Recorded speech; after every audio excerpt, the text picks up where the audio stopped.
라오디안 교회 사자에게 보내는 기별을 다시 한번 보겠습니다. 이 말씀은 정말 두려운 경고입니다, 여러분. 촛대를 내게서 옮기겠다.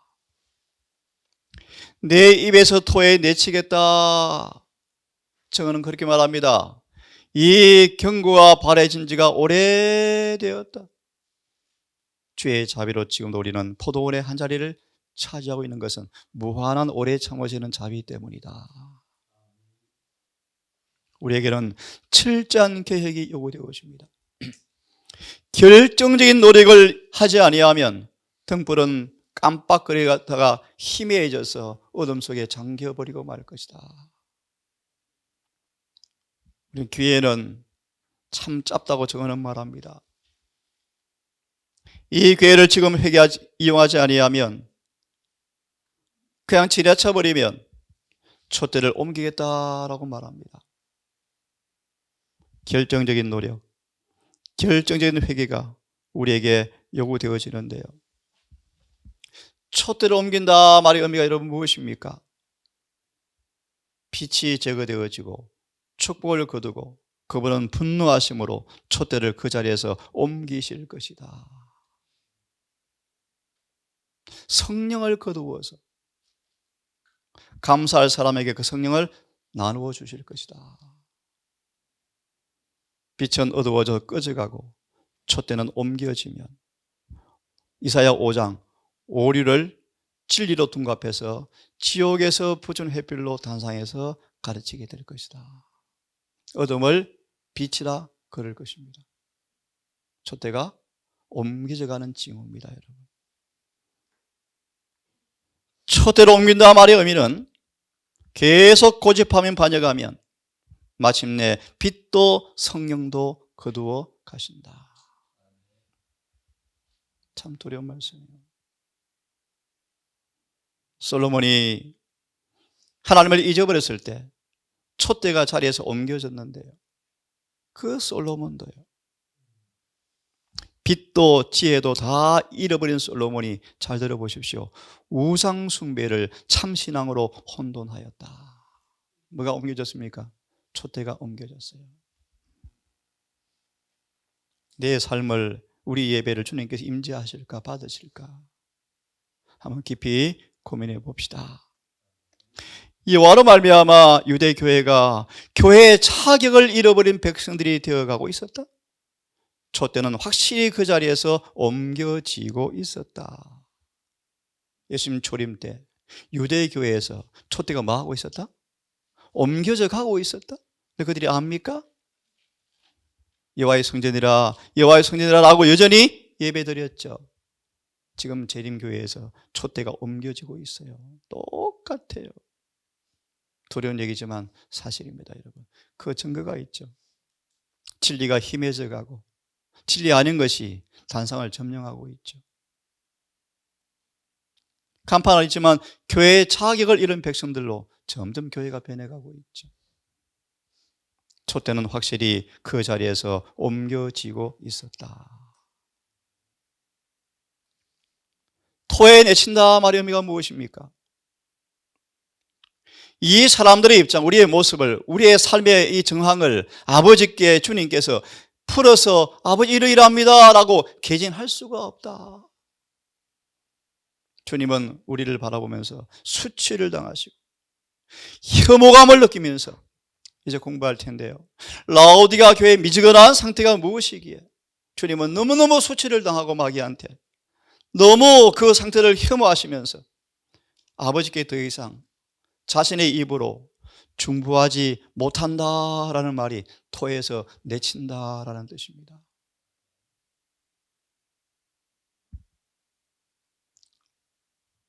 교회전 6권 408페이지는요, 입 밖으로 토하겠다는 표현은 그들의 기도나 그들의 사랑의 표현을, 신앙의 간정을 아버지께 바칠 수가 없다는 뜻이다.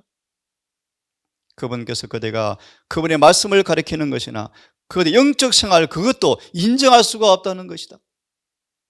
종교 활동에 은혜를 주시리라는 요구를 아버지께 할 수가 없다는 말이 토해 내친다는 말이 의미이다. 참으로 두려운 말씀. 예를 들면 산상본 136페이지 보시면요, 우리 동사는 너무너무 중요한 말씀이에요. 황금률에 미치지 못하는 모든 신앙은 다 가짜다, 기만이다. 다시 말하면 황금률 아시죠? 내가 남에게 뭐 하고 싶은 대로 대접을 받고자 하는 대로 그렇게 남을 뭐 하는 사람, 대접하는 사람. 다르게 말씀드리면 자신의 옷을 내 몸처럼 사랑하는 사람들. 이 삶이 되어지지 아니하면 산상본 136페이지를 말씀하시기를 다 기만이다, 다 가짜입니다, 다 가짜. 한번 읽어보겠습니다. 시작. 내가 가로되 오호라 주 여호와여, 그들이 나를 가리켜 말하기를 그는 비유로 말하는 자가 아니냐 하나이까. 이 남은 교회에게 주님께서는 오랫동안 촛대를 옮긴다, 토해내신다 말씀을 계속 발해왔습니다. 그런데 이 구절을 화이선지자는 이렇게 인용합니다. 교회가 요구에 응하지 않고 있고 학교와 병원과 출판소를 조사하기 위해 주님께서 순찰자로 내려오셨다. 그런데 와보니까요, 출판소는 신성을 더럽히는 전당으로 바뀌었고 부패한 부정한 매매와 거래의 장소로 변화했고 불공평과 사기가 이루어진 곳, 이기심과 악의와 질투와 정욕이 주도권을 잡은 출판소로 바뀌었다. 그렇던 원칙에서 이런 일을 하도록 끌려온 사람들, 이끌려온 사람들은 그들의 행동을 깨닫지 못하고 있다. 촛대가 빛이 없죠, 빛이. 경고와 간청이 주어지면 그들은 그렇게 이야기한답니다. 하나님께서 비유로 말했죠, 비유로. 그냥 우리 아이들을 말 잘 듣게 하려고 얼러대는 것이죠. 경고와 책망을 쓸데없는 이야기로 취급해버렸다. 그래서 마침내 그 다음 읽어보십시오. 출판소가 불이 납니까? 불이 났죠. 다 타버렸죠. 문자들은 말하면 하나님의 거룩한 그 시조자가 하나님께서 불을 질른 것입니다. 다 태워버렸어요. 왜요? 떳떳 미지근해져 버렸어요. 입에서 토해 내쳤어요. 그런 경고를 계속 받았지만 그들이 뭐라고 스스로 아첨합니까? 비유로요. 하와를 속였던 마귀의 기만이었죠. 정령 죽으리라는 말을 어떻게 표현해요? 에이, 괜히 한 말이야. 그렇게 말씀대로 안 돼. 그분은 자비하시잖아. 예수께서 성전과 청중들에게 미련이 있는 듯한 시선을 던지면서 깊은 동정으로, 깊은 고민과 쓰라린 눈물 때문에 목이 메여서 울부짖습니다. 내가 얼마나 오랫동안 너희를 품에 안았는지 애를 썼는지 계속 알아. 너희들은 나를 원치 아니하고 자꾸 뿌리쳤구나. 3년 반을요. 이것은 이별의 몸부림이었다. 그래서 애통에서 나온 하나님의 마음이 흘러나왔는데 이것은 하나님의 오래 참으시는 사랑의 신비한 이별이었다. 그래서 이렇게 마무리합니다. 오호라, 저희가 재난의 시기를 알지 못하는 자들이여, 누가복음 19장으로 기억합니다. 권고받는 날을 알지 못하며 하나님께서 방문하는 날을 알지 못하고 여전히 살아가는 너희들이여. 예수님은 천천히 그리고 슬퍼하시면서 성전 경내를 영원히 떠나셨다. 그러자 AD 70년 예루살렘은 완전히 멸망을 했습니다. 여러분, 이 동일한 경고가 우리에게 지금 바라지고 있습니다. 우리에게 바라지고 있습니다.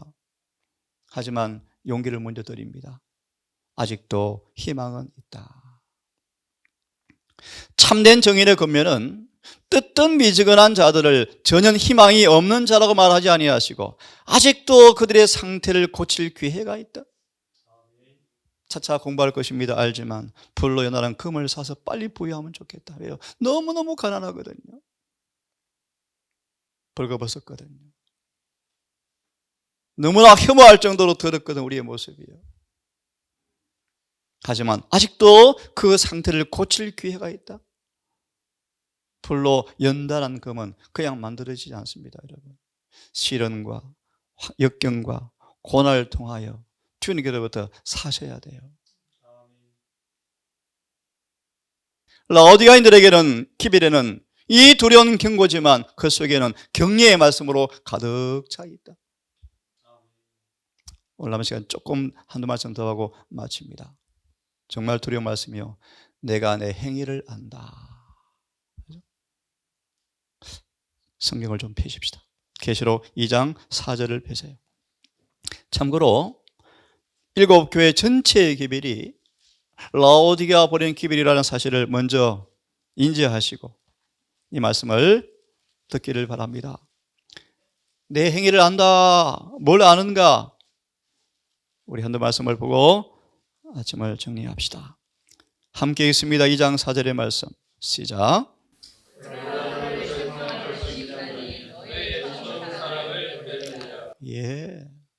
예화가 기억이 납니다. 1857년 엘렌 G. 화이트이 계시를 받았어요. 어떤 계시 받은지 아십니까? 1857년 1863년 재림교회가 조직되기 전 1857년 어떤 계시를 받았는가 들어보세요.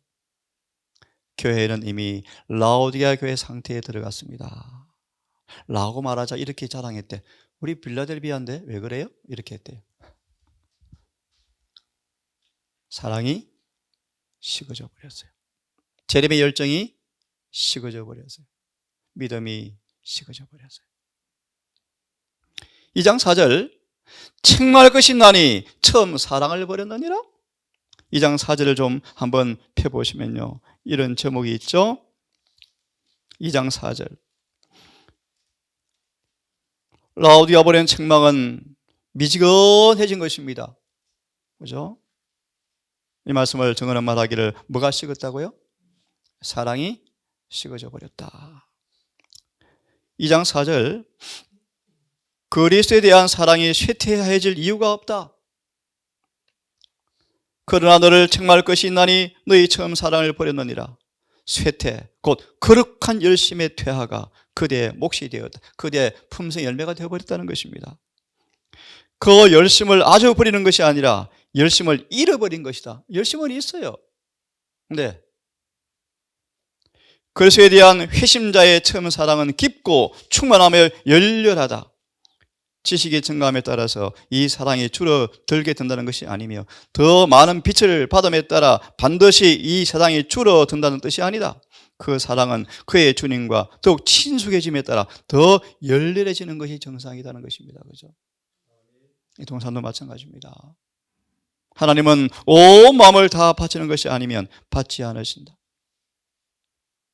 다시 읽습니다. 하나님은 온 마음을 다 바치는 것이 아니면 받지 않으신다.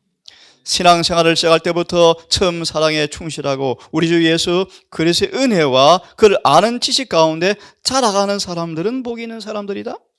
그들이 가장 사랑하는 주님과 나눈 교제와 우정의 확실한 결과는 그들의 경건과 순결과 열성이 점차적으로 증가하고 있는 것이다.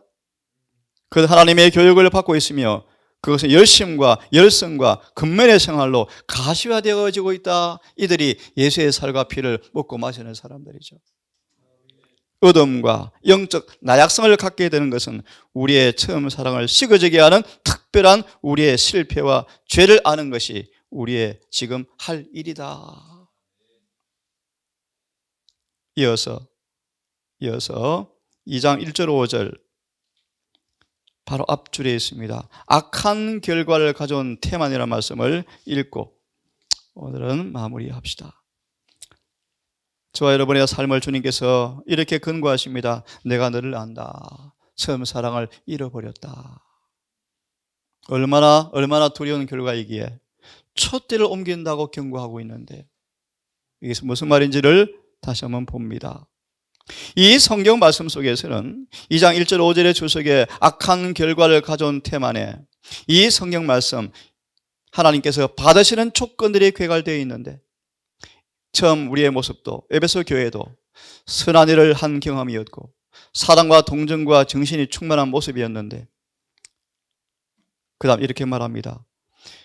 그리스도의 마음속에 있었던 사랑, 친히 자신의 몸을 다 들이사 인류를 위한 희생 제물이 되게 한 그 사랑, 고난당하시되 사람들의 온갖 욕설을 다 참으시고 마귀라고까지 불리움을 받았지만 모든 것을 다 인내로서 참으시게 한 사랑, 그의 봉사기간 내내 강력한 치료 사업을 하도록 촉발시킨 사랑, 이 사랑이 그들에게 있었는데 이 사랑이 식어졌다, 미지근해져 버렸다. 우리 모든 가족들은 날이 가면 갈수록 이 말씀처럼 제3자가 당사자가 아무리 그럴지라도 상록수와 같은 모습으로 여전히 사랑하고 여전히 친절하고 여전히 관용을 베푸는 그런 동산 가족들 되기를 정말 간절히 소망하고 그렇게 되고 싶습니다. 하지만 그들은 친절과 동정을 마음에 품기를 게을리하였다. 타고난 품성의 기질 가운데서 나타난 자아가 선하고 숭고한 사업의 원칙을 다 망쳐버린다.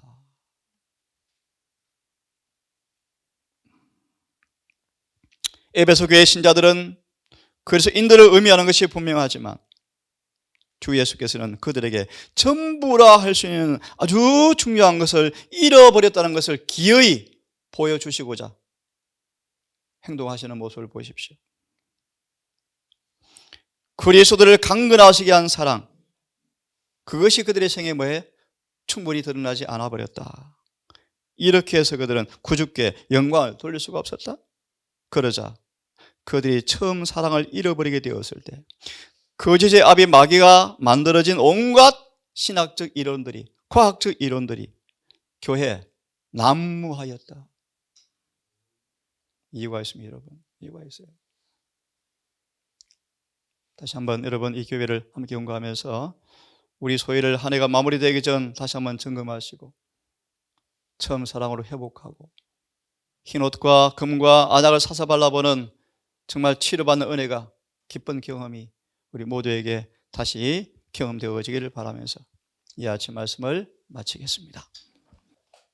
명랑한 달과 별까지라도 주님 보시기에 어떠할지 욥은 고민했던 것처럼 하나님께서 지금 내 앞에 서셔서 우리를 조사하시고 우리를 심판하시고 번제처럼 예리한 칼로 우리의 골수까지 관절까지 찔러 쪼개 본다면 과연 그 심사를 누가 견딜 수 있을까라는 고민이 우리에게 터져 나오게 되어집니다. 주님은 이 에베소 교회가 놀란 신앙을 칭찬받을 만한 일들이 너무 많았지만 주님은 그것은 놔두고 기꺼이 기어코 결단코 그들의 문제를 드러내시기 위해서 의도하신 사실을 보게 되었습니다. 왜냐하면 이것이 없이는 그 모든 것이 가치가 없다는 사실을 배우게 되었습니다. 아버지, 우리에게 이 동일한 문제가 있음을 직시합니다. 미지근해지고 밤만 주님께 마음을 바치고 여전히 흥겁으로 기운 옷을 입은 모습이 아닌지 주 앞에 토로합니다. 우리를 용서해 주시고 우리에게 긍휼을 베푸셔서 가장 중요한 영생, 하늘나라 본향, 아버지 아들과 성령님을 만나는 그날, 하늘의 천사들을 만나는 그날, 헤어진 성도를 만나는 재림의 그날 우리 모두 서기를 원합니다. 주여, 이 일에 한 가지 목적을 두고 모든 것을 다 배설물로 여기는 일념으로 마음과 성품과 뜻과 목숨과 힘을 다하여 여호와를 사랑하고 이웃을 사랑하는 그런 마음을, 그런 은혜를 우리에게 허락해 주셔서 이 말씀을 듣는 우리 모두의 삶 속에 더 사랑이 열렬해져 가고 믿음이 더 높아져 가는, 견고해져 가는 상록수 같은 그런 삶을 살아갈 수 있도록 성령님 우리에게 임하여 주시옵소서. 아버지, 오늘도 또 차갑고 힘들지만 이 한날 또 우리 할 일을 해야 하겠기에 나아갑니다. 아버지, 은혜를 품게 하시고 주님의 임재를 느끼게 하시며 입술에 찬양과 기도가 있게 하셔서 할 의무를 순종으로 충성을 다할 때 우리 모두가 서로 사랑으로 결속되어져서 격려하며 함께 힘을 주며 주의 사업을 받들 수 있도록 인도해 주시옵소서. 이 모든 말씀을 우리를 사랑하시는 예수님의 이름으로 기도 올리옵나이다. 아멘.